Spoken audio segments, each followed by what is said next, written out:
Okay, one more review. One more. I've got a phone. Yeah. This is the BLU G91 Max. Yeah. So I've got the box here, and I've got the phone, and everything comes with it. And I've already published my review of this, but I'm going to share a video version of this for you. Yeah. This is about $229 right now. Okay. Launched at $249, and actually had an introductory offer for about $149. So compelling. Well, at $249 it's compelling. Mm-hmm. So at $149 it's damn near a steal. Yeah. This is a great phone. This is not, I'll qualify this right off the bat. This isn't going to be your flagship. This isn't going to replace the Pixel or some kind of, $600 phone. It's not going to beat those. It's not designed to do that. What BLU does is they produce a very compelling value proposition at whatever price point. They make very competitive devices that usually come in $50 or less, maybe more difference of the phone. So it might be $100 less than a competitor. So they're based out of Miami. This particular model, the G91 Max, this is a successor to a series. I believe started with the 90. There's the 90. I think there's Pro and other versions of these, but the 91 Max. And you'll have to forgive me because I've been using this thing, but it's a little dirty mess. That's fine. That's what happens when you use a phone. I've got fingerprint marks all over it. So this one comes in two colors. This one is I forget the name of the gray here. So there's a gray and there's a blue, and this one is gray, and it has a kind of like a gradient color to it. Yeah. Starts out dark at the bottom and kind of fades up into the top half here, the top third. It's like a nice subtle. Now, if you feel this phone, it's very, very curvy. Yes. It's also very slippery. It is. It's got a very slick back, yeah, which is strange on modern devices because we've seen a lot of companies go with this like kind of barely there texture, kind of a non-skid, non-slip kind of feel. But this one feels very good in hand. It does. It's got the nice form factor. It's a, a 6.8-inch screen. Which is huge. Pretty big. It's a 20:9 aspect ratio, so that's why it feels good in hand. Yeah. It feels more narrow. Yes. I don't have a very big hand. Sure. So for me, the thinner I can make this, if it's for me, 4.5-inch screen, 5-inch screen a couple of years ago felt great. Sure. So these phones, you're able to get a much bigger screen now with a smaller overall footprint. So, when you start looking at expensive phones or flagship phones, there are going to be things that you get. One of the more popular things right now is to increase the refresh rate. Yes. So 120 hertz, 144 hertz. The higher that number, the higher the refresh rate, the more silky smooth things look when you scroll through them. This doesn't have that. Yeah. And that's, for some people, they don't care about that. Sure. And a couple of years ago, phones didn't have it at all. Right. So it's, this phone ticks the boxes of things such as big screen, big battery, right, headphone jack, pretty modern version of Android. Yep. So it has the things that people are like, does it have a decent camera? Can I? Right. It does. It has all those things. So for $250 or $230 or whatever you could find it at, it has all of these features. It does run Android 11. Okay. So that is kind of a minus if sure. you were to say pluses and minuses. We're talking about Android 13 already. Right. So if it had 12, it would just be that much more. And generally there's going to be an update coming. Sure. Now, I don't have any commitment from BLU, and I haven't made an announcement on it, but I would expect at least one to put that into Android 12. And for some people, the target audience, I suspect, they don't know the difference. No. They couldn't tell you what comes in 12 that does, it's right. not an 11. Right. This is largely a stock version of Android. When you go in and set up the phone, you're going to find that, I think I took off I had a couple of apps on here.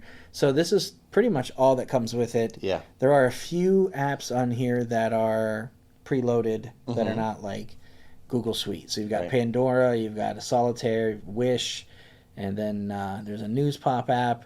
There's a games app that when you open it up, it will give you recommendations to install other games. Sure. So things like that. So for some people, that's bloatware. For some people, it's value-added software. Sure. I was going to install TikTok anyhow. Exactly. I was going to go on Wish. Yeah. You know, so these are things that, for some people, it's a non-starter. Mm-hmm. It has a fingerprint reader on the side. Okay. Built into the power. Nice. So that's a nice touch. You can pick it up, turn it on, and it'll read your fingerprint at the same time. Nice. Also has Face ID. Nice. So when you pick this thing up, push it, it unlocks. It's right there. Super That was quick. Yeah. That is something that I have to say my Pixel 6 does not do. No. It's got a fingerprint reader. I've got to move my thumb to the center of the screen, have it read it, and unlock it. Where here, I just pick it up, And there we go. And if I also just kind of hit power and look at it, I'm in. Very quick. Yes. It does all of the things that Yes. I want to do on my phone. Yes. I play a little bit of games, you know, as part of reviewing and just part of what I do. So games are a thing. I don't do 3D gaming, and I don't care too much about high-end stuff. Sure. So this phone kind of caters to that. In terms of specifications, it has a MediaTek, it's an octa-core processor, the Helio G95, 128 internal storage. Okay. So it's got a lot of storage capacity. Yep. 8 gigabytes of RAM. It wasn't that long ago where 8 was considered flagship, Right. you know, and that's a lot of memory. I mean, that's still good. I mean, there's a lot you can do with 8 gigs on your phone. And then that's where you get into the details of, well, there's a faster type of memory now. Yeah. There's a different type of storage, the technology in those. But that's where you start to pay for those things. Well, yeah, I think the balance there, and, you know, it's real easy for people like us who are in this all the time to see the downfalls of older technology like this.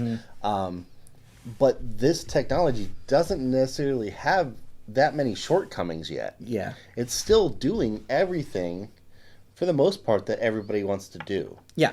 Now, some of those high res or 3D games or a lot of textures and a lot of things going on, yeah, you're gonna have some struggles. But for the most part, it's doing everything you need it to do. Yeah. If I want to get on, do some social media, snap some pictures of the kids, you know, this also has a couple other things.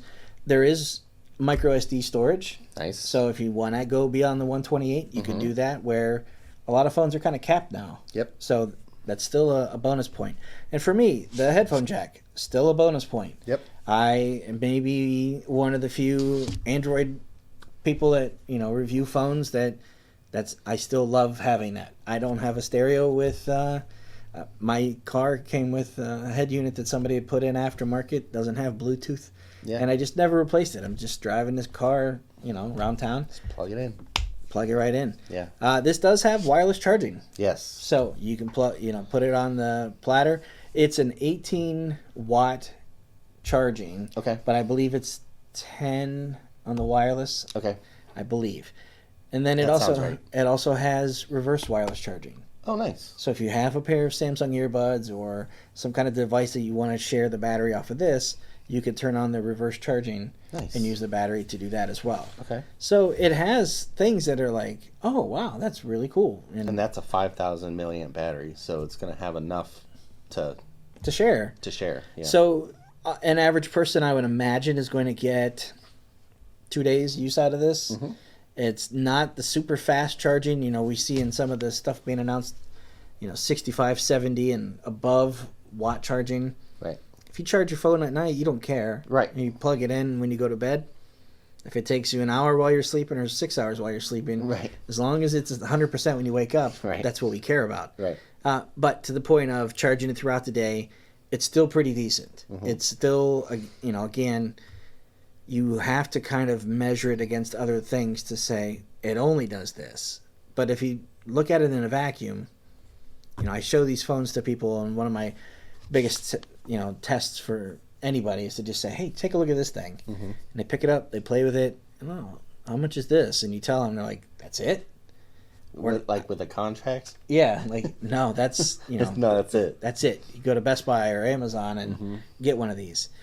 Camera is pretty good. Yeah. This has a quad camera at 108 megapixel. That's much megapixels. That's a lot, and playing with that, it's a mode that, I get thumping your chest and saying this is the number we have. This is a whatever quad pixel, or that's a feature that you take a picture, you're looking at 28 megabyte file, so that takes a little bit longer to write. So when you snap one of those photos, it's 2 to 3 seconds. Yeah. So if you want to capture something candid, maybe, yeah. So for me, I like to just open my camera, take a picture. Right. It has a lot of nice features in there. It has a very it's a full suite of shooting modes and features, filters, AI stuff, but it also has a nice stay out of your way kind of camera app. Yeah. So if you open it up and just say, I just want to shoot pictures, you don't have to go jumping through any hoops. It's got HDR automatic or on if you want to leave it on. AI stuff to kind of punch up things. I love this time of year because we have so many phones to choose from because it's flagship season. Yeah. And everything is, wow, what can I get for this? Right. At the same time,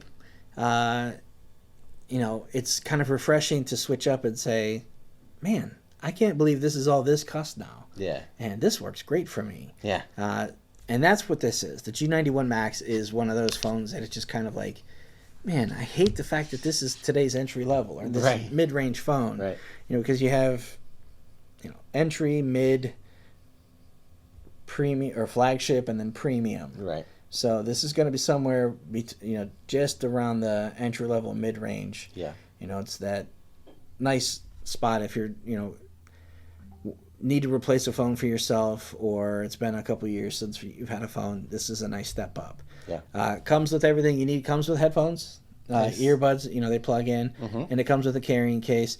It does have protective case. It is a little bit more rugged looking. Yeah. Which is kind of that's tough for me because I like this phone. Yeah. It's cool, curvy. It's got an interesting color. I think the blue would look really cool. Yeah. But when you put the case on it, it's a little bit more rough and tumble looking. Yeah, it looks a little bit, kind of reminds me of like an OtterBox or a LifeProof kind of idea. It becomes a little more industrial. Yeah. Looks kind of like there's like a carbon design on it.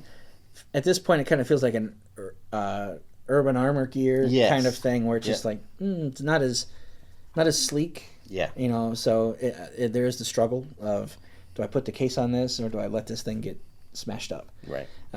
So you do get that in the box. You also get the braided, or not the braided, but the thick cable that's not going to tangle. You've also got a screen protector. Nice. So BLU was one of the first companies to kind of give you all that stuff for, I mean, you're going to buy $300. Yeah, you're going to buy a case at, let's say $15. You're going to buy... And you're seeing that a lot more with these manufacturers of these, things like BLU or Xiaomi or Poco or, these providers that are trying to bust into this market a little more. They're giving you a lot of that stuff in the box. Yeah. Hey, you're going to spend the money on our device. You don't have to do anything else. We got everything for you. Yeah, this is definitely an interesting one. So if you're looking for a phone for AT&T or T-Mobile, it's unlocked. You can buy it ready to go.